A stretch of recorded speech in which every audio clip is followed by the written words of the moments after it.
What is up, everybody? Welcome back to AI on Crypto. We are making this video today amidst one of the craziest 72 hours I can remember in my lifetime of the financial system. Indeed, ladies and gentlemen, we're looking at one of the worst financial crises since 2008. We've got the second and third largest bank failures in US history happening within 2 days of each other. We're going to talk about that on this video, what it means for your crypto, and what might the future hold. Lots of stuff to talk about. We got to get to it on this video right now.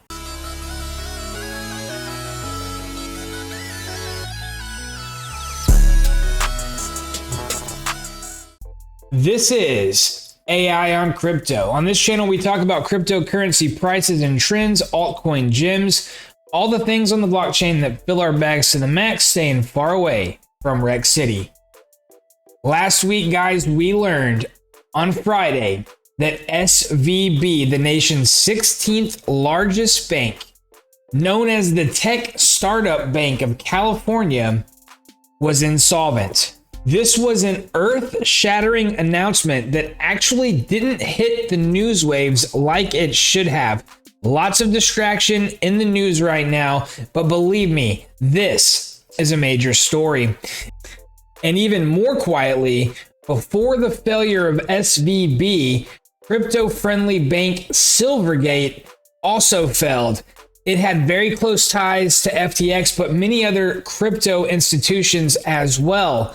And then a couple of days later, we learned that New York's Signature Bank has also been taken over by the feds in fear of insolvency. So we're having major bank failures. SVB was the second largest bank failure in US history.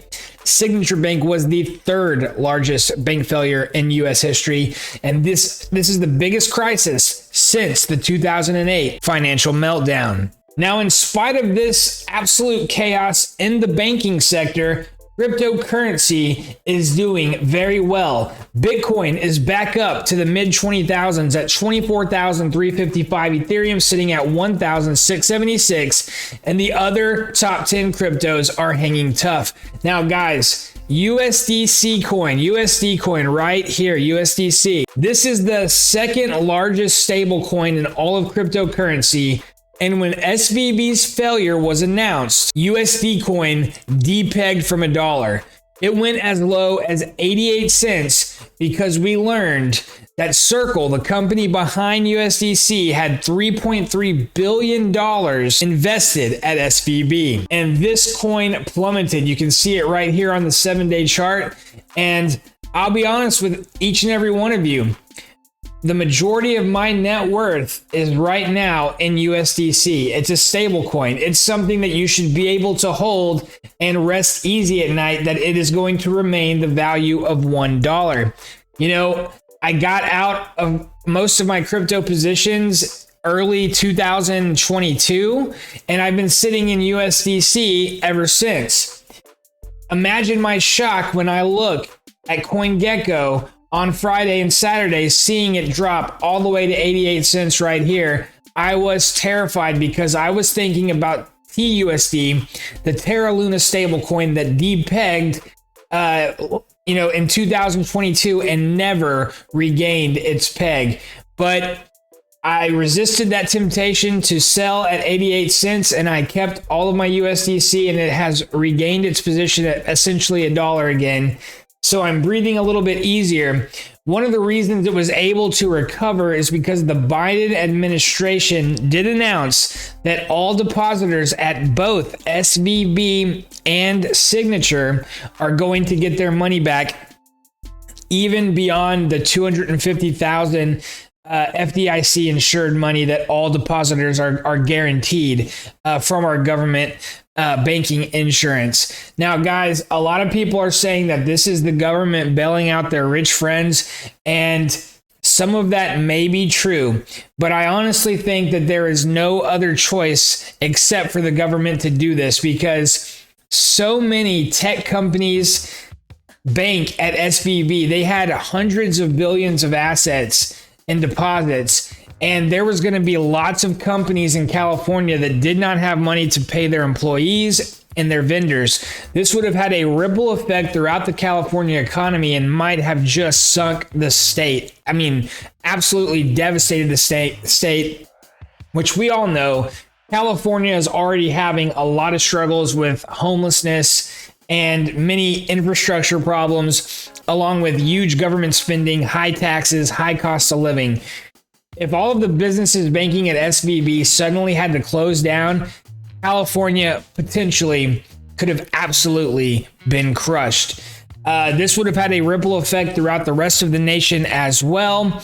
And we could have seen overnight or over a couple of weeks, a massive depression. Now, this is what Bitcoin was made for. Remember, Bitcoin was born of the 2008 financial crisis. Hard to imagine, but in 2008, you could get a Bitcoin for less than $1. And it's not surprising to me that with this uncertainty in the banking sector, you see the price of Bitcoin shooting up, because there's nothing that I would rather have right now than Bitcoin that I have on my personal custodial ledger sitting there as inflation is about to go insane and the Bitcoin price could reach new all-time highs. It absolutely could, guys. I'm super bullish on Bitcoin. I'm bullish on Ethereum. I'm probably going to get a little bit out of my USDC coins simply because of the banking risk now. It's not as safe as it was. And you know what? I'm gonna get some more Bitcoin and more Ethereum, I think, to go along with my USDC and my NFT collections. NFTs, you know, I got a lot of great NFTs that I love. I got a lot of NFTs that I bought that I like the art and are basically worthless now. Such is this game that we play. But guys, let's look into some of this news here, all right? Global bank stock rout deepens as SVB collapse fans crisis fears. Now, if you just Google banks, look at everything that pops up. First Republic, that's another big bank that people are watching. They dropped 60% in share value. Regional banks slammed by fear of a broader financial crisis. Silicon Valley Bank collapse puts new spotlight on Trump banking law. Of course, they got to bring old Trump into everything, don't they? But guys, absolute chaos in the banking sector. So Biden's efforts to reassure market depositors came after emergency U.S. measures to shore up banks by giving them access to additional funding failed to dispel investor worries about potential contagion. So yeah, as we can see, President Joe Biden and other policymakers, they attempted to calm the markets by guaranteeing depositor funds. Now, that means everybody that banks and had money deposited at SVP and Signature, they're going to be able to get all their money out. That means companies can take their money, take it to a new bank. Business can continue. They can continue paying their employees. They can continue paying their vendors for supplies. And they can keep their businesses going. If they were not allowed to continue operating, if the government had not come in and done this, and I'm not a big government interventionist. I think you gotta, and many times you gotta let the markets play out. But in this situation, the economy is so inflated and propped up by government activity anyways, you basically had to do it. So one of the problems that's going on right now, guys, if you're wondering why this is happening, a lot of it has to do with the interest rates, all right?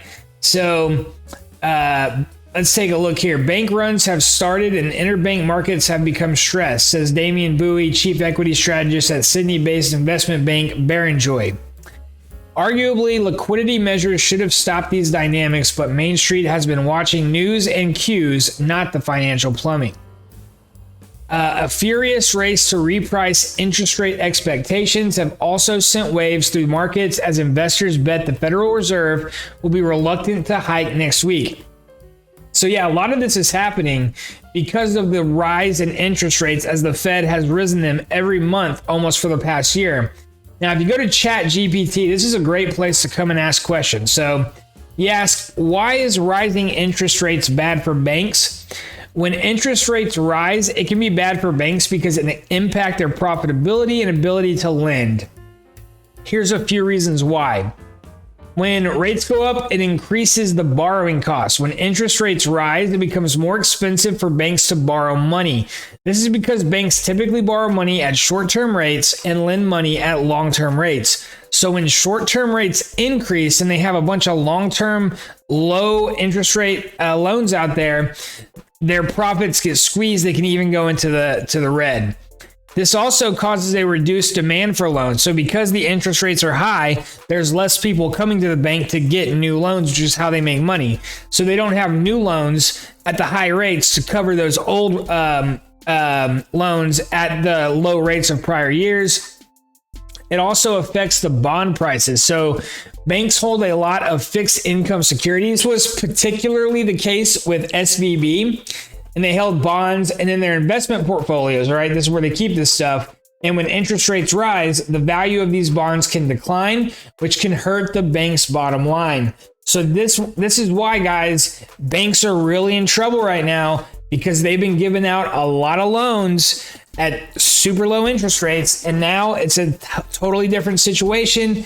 The economy, despite what they tell you, is not in a good spot right now. We have supply chain issues, we've got workforce issues, labor participation, and now potentially a lot of strain. Now, we definitely have strain on the banking system right now. Regional banks are very worried right now. We have to see just how big of an event this is going to actually be. Now, is there reason for optimism, guys? Well, hey, this is a cryptocurrency channel, and look at these cryptocurrency prices. Like I said earlier, Bitcoin was made for times like these. If you love an altcoin, if you're passionate about an altcoin and you know the team, you've done your research and you want to hold an altcoin, go for it. But if you don't want to get too fancy, guys, hold that Bitcoin, hold that Ethereum, and maybe even XRP, Cardano. You know, I'm pretty bullish on Polygon, Dogecoin, Lido Stake ETH. Oh, that's just wrapped ETH. Maybe even Solana at $20. I like Polkadot at 6. You know, Tron still at 6 cents. Check out Chainlink at 6.73. That's not a bad buy. Lots of good buys in the top 50, guys. I'm optimistic about cryptocurrency because decentralized protocols are corruption proof. SVB is going under because they had poor risk management and they did not anticipate long-term high interest rates like we have now. But this is actually a broader problem with them operating poorly. They did a lot of diversity, inclusion, and equity hires. You know, rather than focusing on shareholder return and profits, they're focusing on, you know, making sure that they have enough different skin complexions and orientations. And, you know, this is not a political channel, but I don't believe businesses should run that way. I think you got to hire the best people for the job, and those people have to be dedicated to shareholder return if they're working for a public company. All right, guys, don't worry. Here's the thing. If the entire banking system collapses, if everything collapses, that means we're all in it together. It's an even playing field.